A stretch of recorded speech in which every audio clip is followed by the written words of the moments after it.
รรมจาริกธรรมจาริกธรรมจาริกเร่งพัฒนาการอยู่การกินให้มีชีวิตสุขสันต์เปรมปรีพบแสงสว่างส่องทางสร้างความดีให้มีความสุขความทุกข์หายไปธรรมจาริกธรรมจาริกธรรมจาริก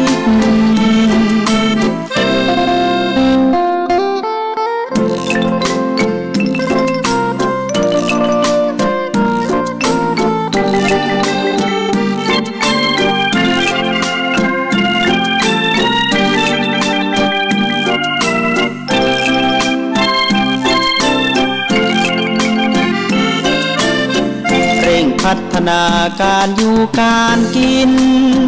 ให้มีชีวิตสุขสันต์เปรมปรีพบแสงสว่างส่องทางสร้างความดีให้มีความสุขความทุกข์หายไปธรรมจาริกธรรมจาริกธรรมจาริกธรรมจาริกธรรมจาริกธรรมจาริกธรรมจาริก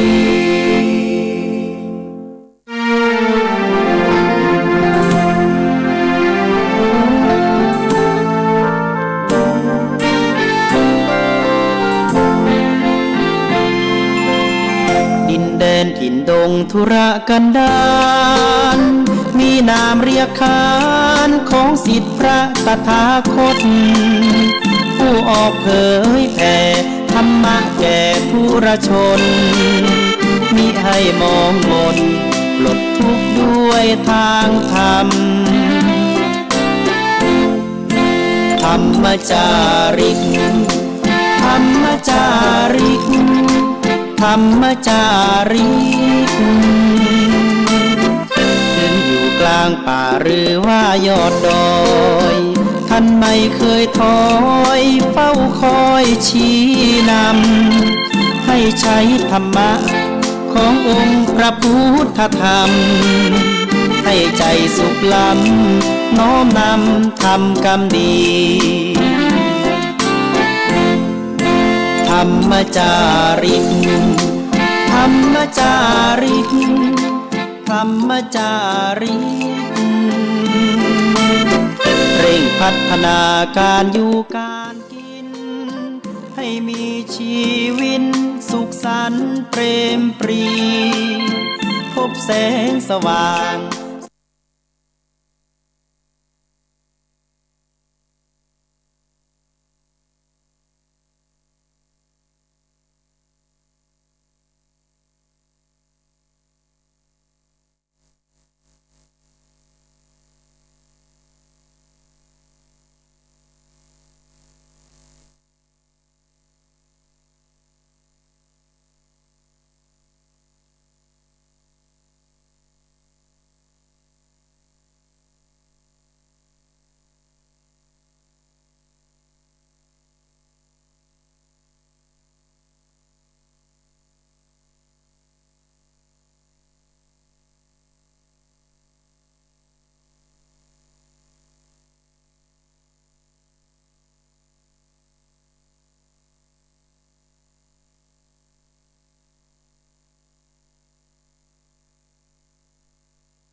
แดนถิ่นดงธุรกันดารมีนามเรียกขานของศิษย์พระตถาคตผู้ออกเผยแผ่ธรรมะแก่ทุรชนมิให้มองมนปลดทุกข์ด้วยทางธรรมธรรมจาริกธรรมจาริกธรรมจาริกถึงอยู่กลางป่าหรือว่ายอดดอยท่านไม่เคยถอยเฝ้าคอยชี้นำให้ใช้ธรรมะขององค์พระพุทธธรรม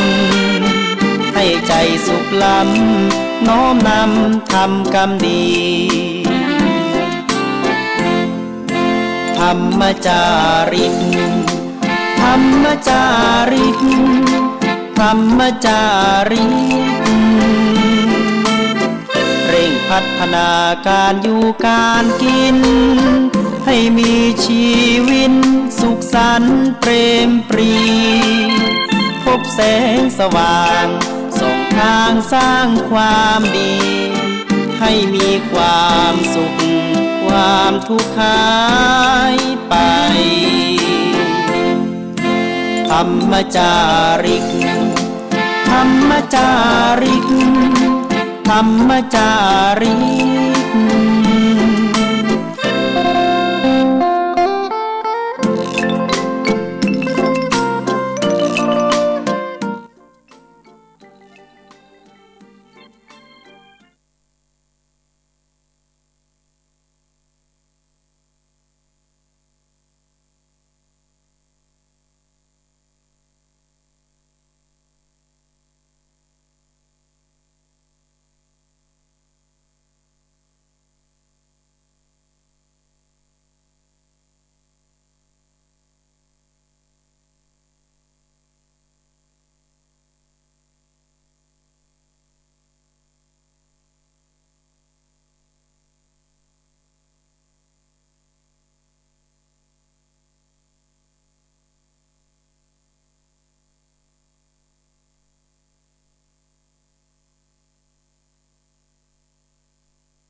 ถิ่นดงธุรกันดารมีนามเรียกขานของศิษย์พระตถาคตผู้ออกเผยแผ่ธรรมะแก่ทุรชนมิให้มองมนปลดทุกข์ด้วยทางธรรมธรรมจาริกธรรมจาริกธรรมจาริกถึงอยู่กลางป่าหรือว่ายอดดอยท่านไม่เคยถอยเฝ้าคอยชี้นำให้ใช้ธรรมะขององค์พระพุทธธรรมให้ใจสุขล้ำน้อมนำทำกรรมดีธรรมจาริกธรรมจาริกธรรมจาริกเร่งพัฒนาการอยู่การกิน ให้มีชีวิตสุขสันต์เปรมปรีพบแสงสว่างส่องทางสร้างความดีให้มีความสุขความทุกข์หายไปธรรมจาริกธรรมจาริกธรรมจาริก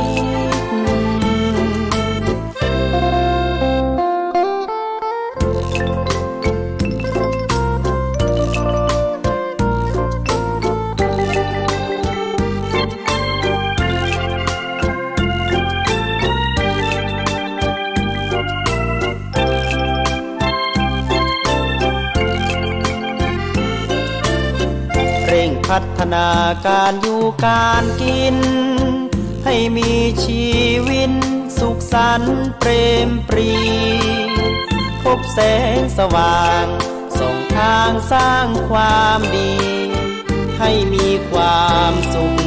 ความทุกข์หายไปธรรมจาริกธรรมจาริกธรรมจาริกธรรมจาริกธรรมจาริกธรรม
ให้มีชีวิตสุขสันต์เปร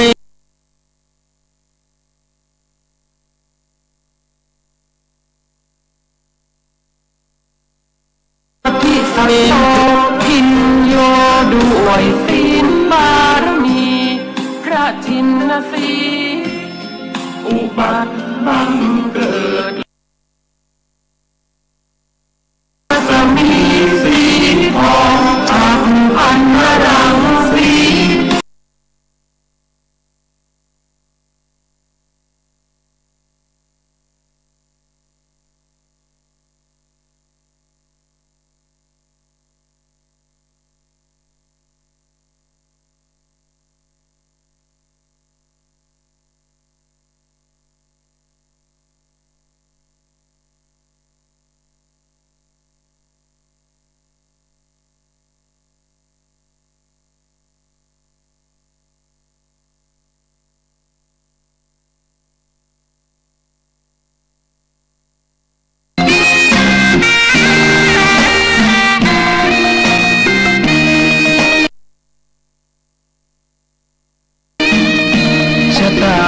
ฟ้าเข้าดงขมิ้นเมื่อใดอิ่มอกอิ่มใจเสมอสายทางคนดีใจน้อมอธิษฐานบารมีสิ่งดีที่ได้พบเจอเห็นชายผ้าเหลืองทุกวันฝันเพ้ออยากบวชจริงละเมอเข้าวัดบ้านคงเป็นบุญที่เคยเป็นทุนสร้างมาขอถวายความเคารพพระมหาเถรานุเถระครูบาอาจารย์เจ้าทั้งหลายจุตนจุองค์เจริญสุขเจริญธรรมเจ จงได้บังเกิดมีแก่สาธุชนพุทธบริษัททั้งหลายที่ได้สดับรับฟังธรรมะทางสถานีวิทยุวัดฝ่ายหินมหาวิทยาลัยเชียงใหม่ในระบบ FM 104.50 เมกะเฮิรตซ์ในเมื่อค่ำยามเย็นวันนี้สาระธรรมพระธรรมจาริกวัดสลีโสดาพระอารามหลวงได้มาพบกับท่านสาธุชนทั้งหลายที่ได้สดับรับฟังกันอยู่ในเวลานี้วันพุธที่10 สิงหาคมพุทธศักราช 2565ได้เป็นวันตรงกับเดือน11เหนือออก13ค่ำที่ได้มาพบกับท่านทั้งหลายวันนี้บรรยากาศที่กูชูบรรพตตีนน้อยห้อยจ้างวัดสลีโสดาพระอารามหลวงก็ยังมีน้ำฟ้าสายฝนตกลงกันมาประปรายอากาศก็ชุ่มก็เย็นตลอดวันตั้งกูชูบรรพตแห่งนี้ก็มีความร่มเย็นในน้ำฟ้าสายฝนศรัทธาสาธุชนท่านทั้งหลายที่อยู่บ้านอยู่เฮือนอยู่ต้งอยู่นาอยู่ให้อยู่สวนอยู่ในสถานที่ทำงานถึงเวลาค่ำยามเย็นมาก็ได้เตรียมตัวเตรียมใจได้ไหว้พระสวดมนต์ได้เข้าเฝ้าองค์สมเด็จพระสัมมาสัมพุทธเจ้าเพื่อให้ได้เป็นสิริมังคละนอกจากนั้นแล้วก็ได้รับนำธรรมคำสอนกันทุกท่านทั้งหลายที่ได้มีโอกาสเปิดวิทยุรับฟังมีอินเทอร์เน็ตโลกโซเชียลได้เปิดทีวีออนไลน์วัดฝ่ายหินก็ดีในเพจในเฟซต่างๆนานาหรือว่าได้ลิงก์สัญญาณไปสถานีอื่นๆก็ได้รับฟังกันก็เป็นประโยชน์นะอันยิ่งใหญ่ไพศาลที่ได้เกื้อหนุนให้กับสาธุชนท่านทั้งหลายได้ฟังธรรมกันตลอด24 ชั่วโมงวันนี้อากาศคืนสัญญาณก็บ่ค่อยดีเสียงการออกอากาศก็ขาดหายไปตั้งแต่ต้นรายการก็ได้มาเริ่มกันใหม่แถมครั้งหนึ่งในเมื่อค่ำยามเย็นวันนี้ก็ได้รักษาประเพณีต้นรายการนี้ก็จะได้นำเอาสุภาษิตล้านนาไทยเอามาฝากพี่น้องท่านผู้ฟังทั้งหลายในมรดกธรรมคำสอนของบรรพชนบรรพบุรุษพ่ออุ้ยแม่อุ้ยพ่อหม่อนแม่หม่อนที่ได้สั่งได้สอนเป็นสุภาษิตล้านนาไทยเอาไว้ให้เรา ได้เอานำมาเป็นธรรมะข้อคิดในชีวิตประจำวันวันนี้ขอนำเอาสุภาษิตในบทที่ว่าเฮ้อจอดเรือไว้หลายต้าเฮ้อมาเข้าไว้หลายที่เฮ้อจอดเรือไว้หลายต้าเฮ้อมาเข้าไว้หลายที่ในความหมายนั้นก็คือการผูกมิตรไมตรีไว้ให้นักผูกมิตรไมตรีไว้ให้นักเป็นคำสอนคนโบราณบรรพชนของเราที่ได้สั่งได้สอนกันมาเพราะฉะนั้นวันนี้คำสอนในบทนี้เพิ่นได้ประพันธ์ไว้เป็นบทคร่าวเอาไว้ว่ากงกาต้าน้ำฝั่งข้ามแนวสายที่เขินดอนทรายคนหมายขอดมันนาวาเหือไฟยิงใจจอดท่านเป็นแหล่งสำคัญผูกไว้เพื่อจอดหลายตังปั่งปลายบ่อไล่ขึ้นลงด่วนได้เร็วปันมาเข้าไว้มาเข้าหลายไว้อยากได้กินกันผูกมิตรสัมพันธ์หลายไว้ไปกันก กงกาต้าน้ำฝั่งข้ามแนวสายที่เขินดอนทรายคนหมายขอดมั่นนาวาเหือไฟยิงใจจอดท่านเป็นแหล่งสำคัญผูกไว้เพื่อจอดหลายตางปั้งปลายบ่อไล่ขึ้นลงบ่อนได้เรียวปัน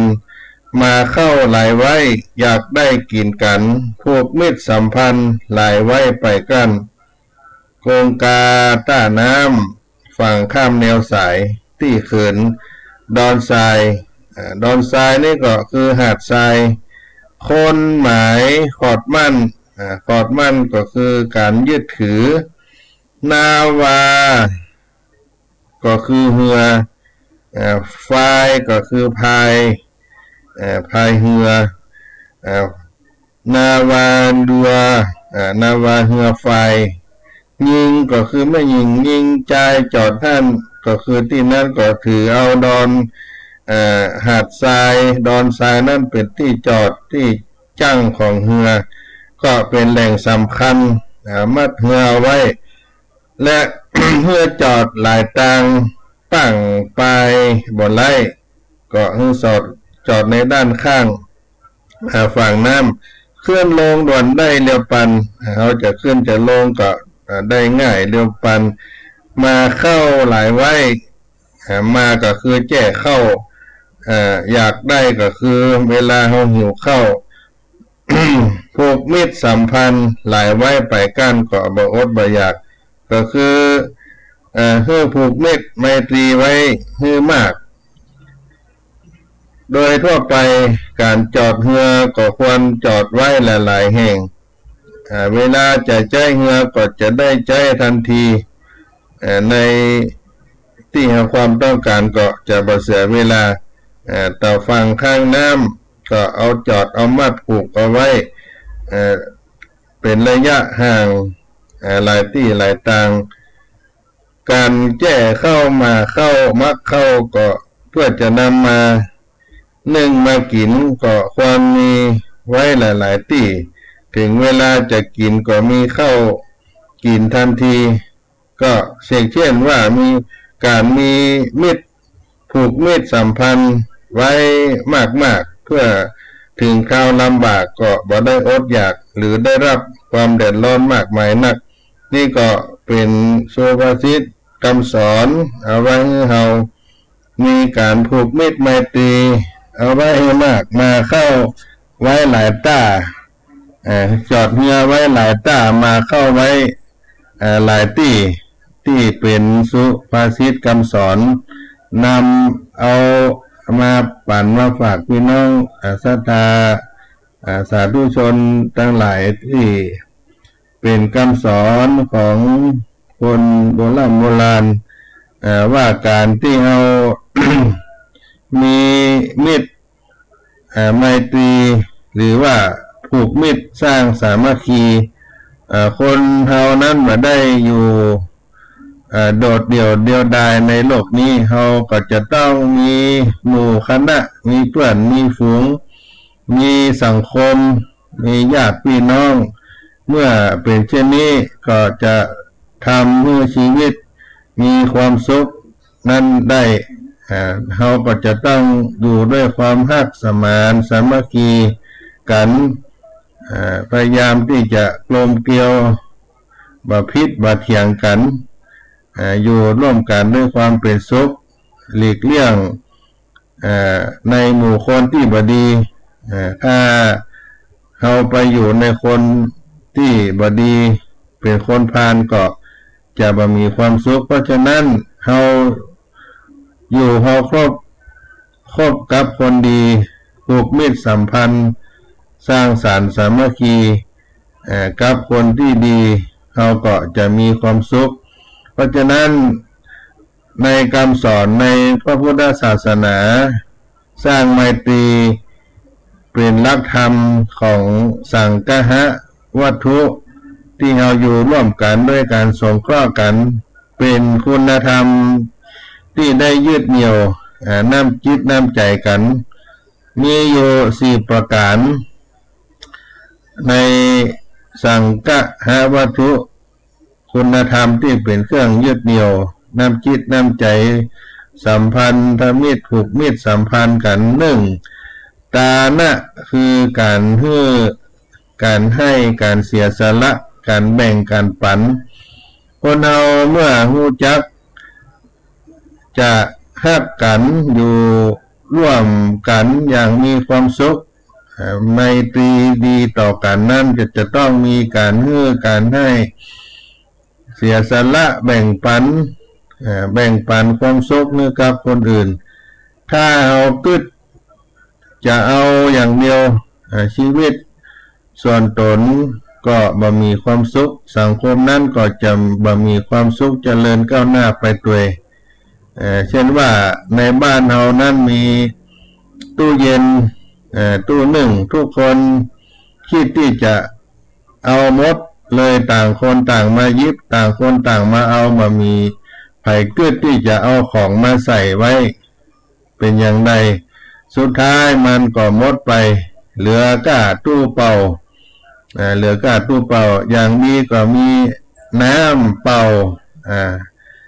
น้ำที่ใส่ขวดเอาแช่เย็นไว้บางที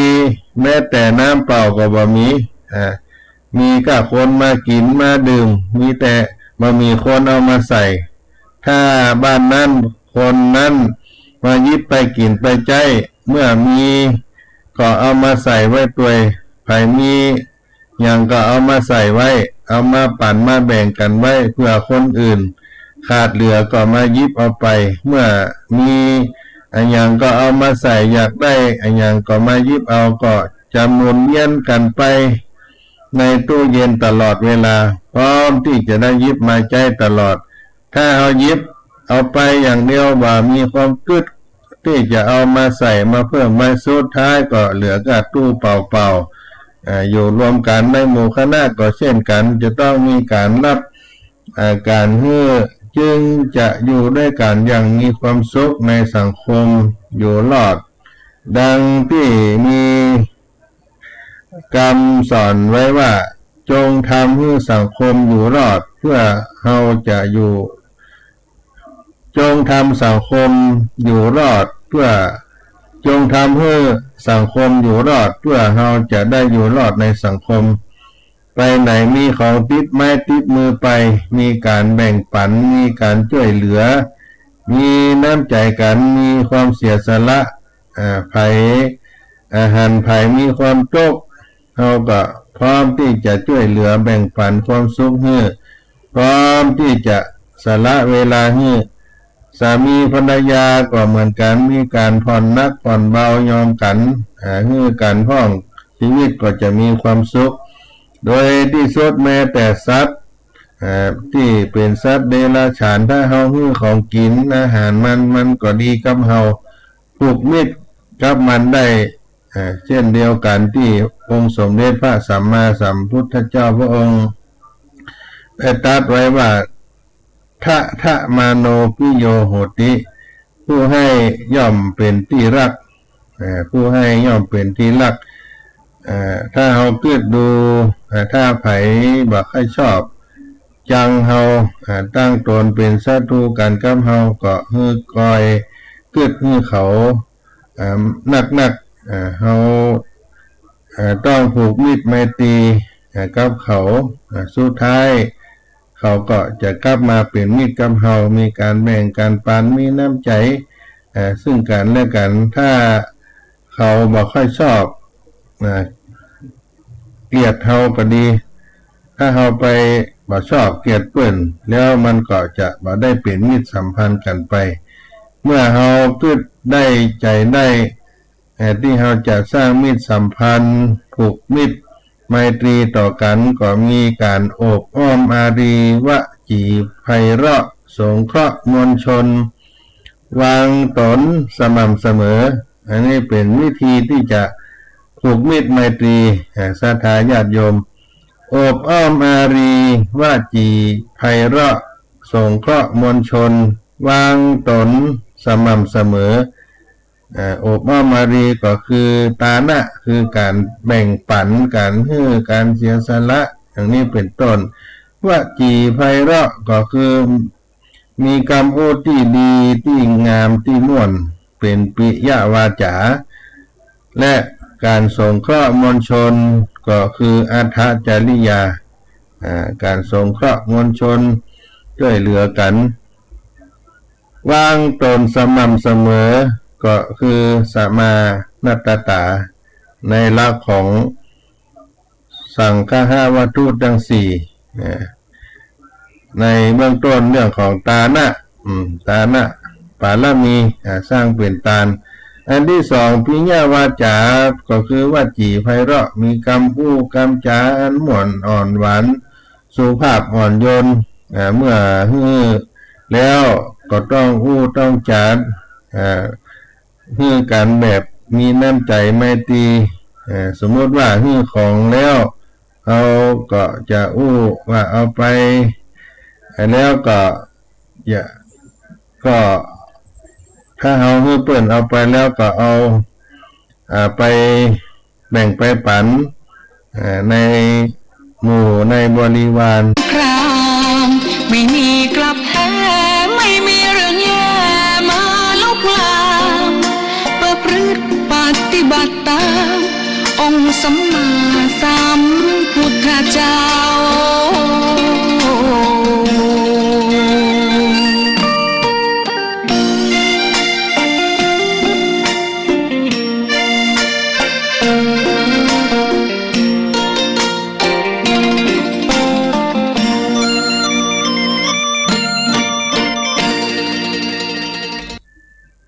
สาธุชนผู้ฟังทั้งหลายในวันนี้ก็เป็นวันที่10 สิงหาคม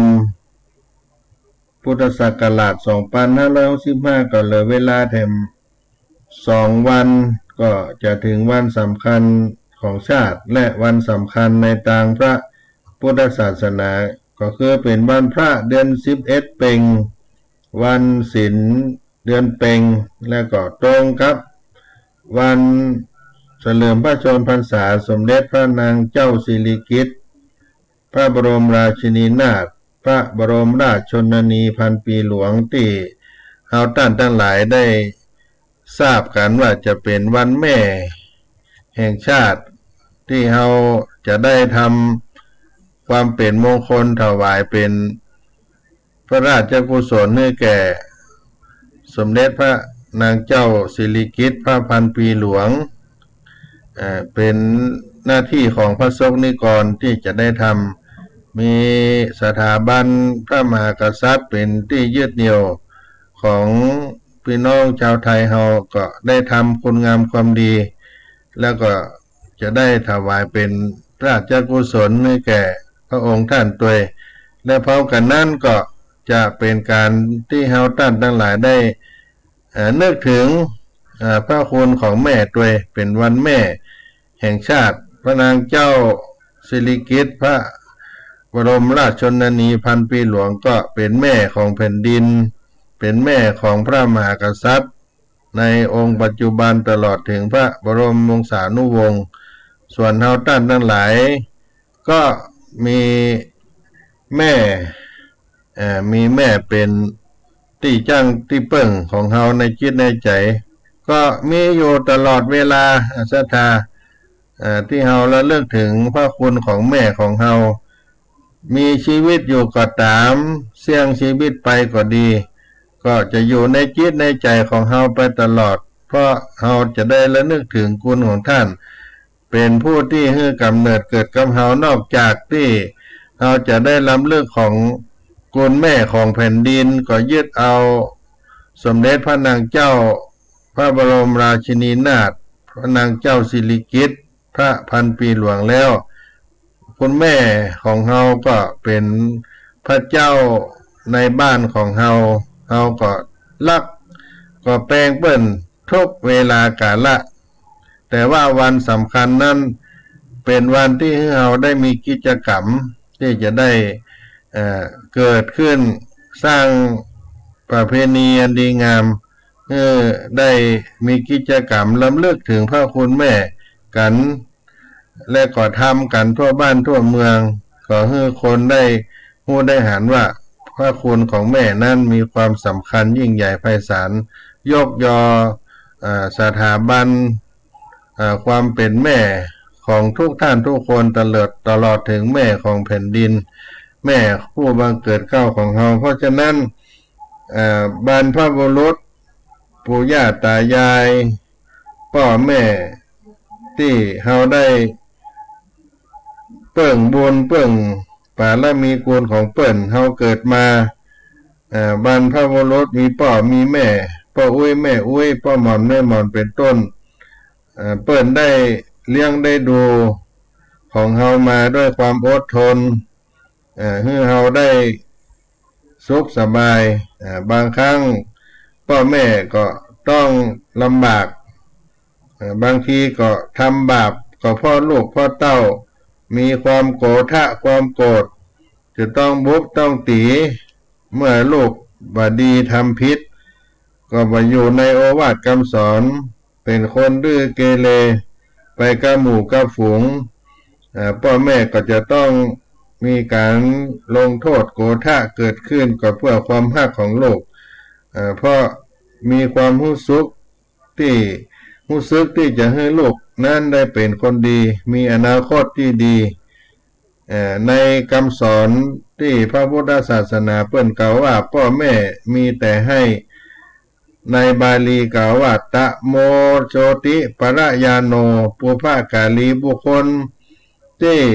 มืดมาสว่างไปชื่อว่าเป็นบุพกาลีเพราะฉะนั้นลูก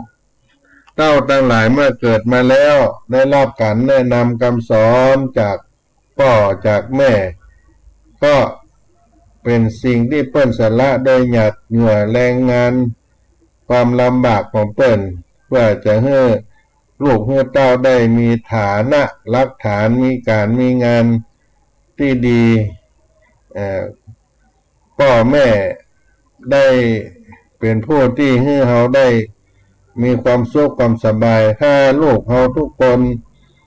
ทุกท่านทุกคนลูกเต้าทั้งหลายได้ทบทวนคืนหลังตั้งคำถามว่าพ่อแม่มีกุลตัดใดตรงไหนก็จะได้คำตอบที่เหมือนกันว่ามีกุลคือกับลูกกับเต้าตรงที่พ่อแม่เป็นคนที่สัพพะอย่างกำลังใจทรัพย์สินเงินทองความสุขกับลูกกับเต้าโดยเฉพาะแม่ที่ตั้งครรภ์อยู่ในคัพพะต้องลูกนั้นแม่ก็จะต้องดูแลเป็นอย่างดีบอกอันยังที่มากระทบกระทั่งลูกที่อยู่ในท้องนั้นมีอันตรายที่ได้เกิดมาทุกวันนี้ก็เพราะความฮักของแม่ที่ได้ปกป้องลูกเต้าตั้งแต่อยู่ในท้องในครรภ์ของเฮามาเพราะฉะนั้นแม่ก็เป็นผู้ที่ให้ชีวิตจิตใจแก่เฮาลูกเต้าเป็นทารกเป็นละอ่อนแม่ก็จะต้องเป็นผู้ดูแลลูกดูแลเต้าจนกว่าจะต้องเติบโตใหญ่ขึ้นมาบ่าแปลงแห่งได้ตั้งแต่เกิดมาอาบน้ำป้อนข้าวเจ็ดขี้เจ็ดเหนี่ยวให้เฮาซักเสื้อซักผ้ามีนามากมายหลายอย่าง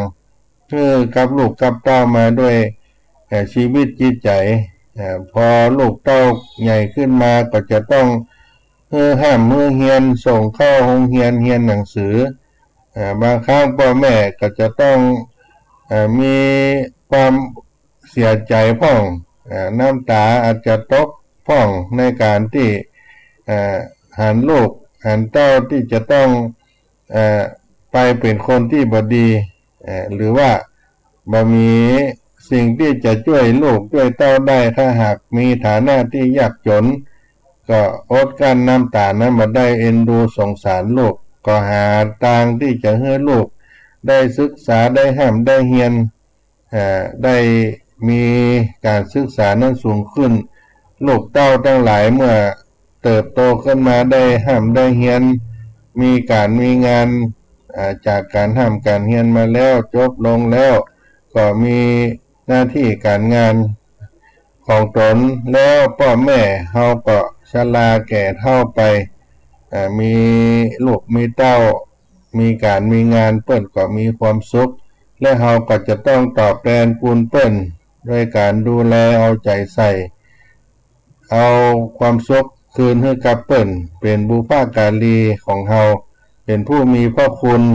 เฮาจะต้องเลี้ยงดูต้านตอบคุณพ่อคุณแม่ของเฮาเพราะฉะนั้นพ่อแม่เป็นบุพการีของเฮาก็จะต้องดูแลพอกอยต้านให้ได้มีความสุขบ่ให้ต้านมีความทุกข์อกทุกข์ใจวันแม่ก็จะมาถึงให้หมู่เฮาต้านทั้งหลายได้ลำลึกนึกถึงพระคุณแม่และก็แม่ของแผ่นดินก็คือสมเด็จพระนางเจ้าพระราชชนนีพันปีหลวงเปิ้นก็มีมหากรุณาต่อประสบนิกรชาวประชาชนเมืองไทยเฮาก็จะทำความดีก็คือการได้ทำบุญให้ทานวัดศรีโสดาพระอารามหลวงก็มีการทำบุญตักบาตรวันแม่เน้อญาติโยมท่านใดมีโอกาสก็จะทำบุญตักบาตรที่ศาลาศรีสมเด็จบนวัดในขวงแก้ววัดศรีโสดา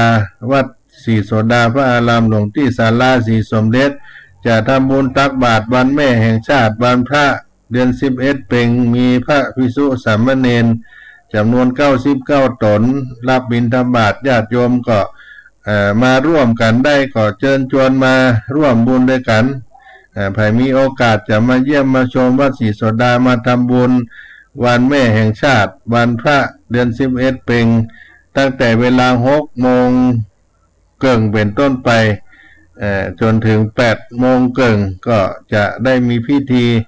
ตักบาตรถวายพระตาหารเจ้าที่ศาลาศรีสมเด็จข้าวตอกดอกไม้ลำเทียนมีก็เอามาบูชาสักการะมากินมาทานร่วมกันครับวัดศรีโสดาพระอารามหลวงในป่าละมีธรรมของหลวงพ่อพระเทพโกศลเจ้าวาดวัดศรีโสดามาทำบุญวันแม่แห่งชาติตักบาตรวันศีลวันที่12 สิงหาคมวัดศรีโสดาพระอารามหลวงเน้อมีโอกาสถวายพระตาหารถวายของที่เป็นทานกับวัดศรีโสดาเพื่อให้เป็นการถวายพระราชกุศลวันแม่แห่งชาติและก็ทำบุญให้พ่อให้แม่เฮาตัววันนี้เวลาก็หมดเสียงไปขอล่ำลาไว้เต้าอี้ก่อนขอความผาสุกจงมีแก่สาธุชนคนฟังทั้งหลายทั่วหน้าจัตตาโลธรรมาวัฏันติอายุวันโนสุขังพลัง